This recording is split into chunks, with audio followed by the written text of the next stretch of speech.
வணக்கம் மக்களே. இன்னைக்கு ஒரே போர். அதனால பெட்டை க்ளீன் பண்ண ஸ்டார்ட் பண்ணிட்டேன். திடீர்னு பார்த்தா இன்னைக்கு டின்னருக்கு வெளில போகலான்னு சொல்லிட்டாங்க. எனக்கு ஒரே யோசனைங்க. என்னடா இது இப்படி சொல்லிட்டாங்க, இன்னைக்கு என்ன அவுட்ஃபிட் போடுறதுன்னு சொல்லிட்டு யோசிச்சுட்டே உட்காந்துட்டு இருந்தேன். அப்புறம் சரி பீரோவை தந்து பார்ப்போன்னு பார்த்தேன். அப்பயும் பெருசாக எனக்கு எதுவும் தோணலை.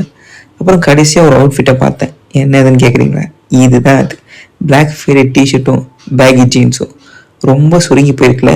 சரின்னு சொல்லிட்டு அயன் பாக்ஸை தேடி கண்டுபிடிச்சி எடுத்து அப்படியே லைட்டாக அயன் பண்ணிவிட்டு கடைசியாக ஒரு ஃபிட் செக்கை போட்டேங்க. பரவாயில்ல, கம்மி டைமில் ஒரு அவுட்ஃபிட்டை தேடி கண்டுபிடிச்சி போட்டுட்டேன். அப்புறம் ஷூக்கு பெனி லோஃபர்ஸும் வாட்சஸ் சன்கிளாஸஸ்லாம் ஆட் பண்ணிட்டேன். இருட்டில் எதுக்குடா சன்கிளாஸஸ் கேட்பீங்க, சும்மா வீடியோக்காக போட்டேங்க. கடைசியாக ஒரு டோட் பேக்கை ஆட் பண்ணிக்கிட்டேன். ஏன்னா நிறைய திங்ஸ் எடுத்துகிட்டு போகணும். ஏன்னா பாப்பாவும் கூட வரா, அதனால் நிறைய திங்ஸ் எடுத்துகிட்டு போகணும்னு சொல்லிட்டு டோட் பேக் ஆட் பண்ணிட்டேன். சரிங்க போகலாமா? அப்படியே வெளில போனால் எங்கள் அம்மா குலோப் ஜாம் கொடுத்தாங்க. கடைசியாக 2 மீதி இருந்தது, அதையும் சாப்பிட்டு முடிச்சுட்டு அப்படியே காடி எடுத்துன்னு கிளம்பினேன்ட்டாங்க. சரி காய்ஸ், இந்த அவுட்ஃபிட் உங்களுக்கு பிடிச்சிருந்தா ஒரு லைக் போட்டு அப்படியே மறக்காமல் சப்ஸ்கிரைப் பண்ணிவிடுங்க.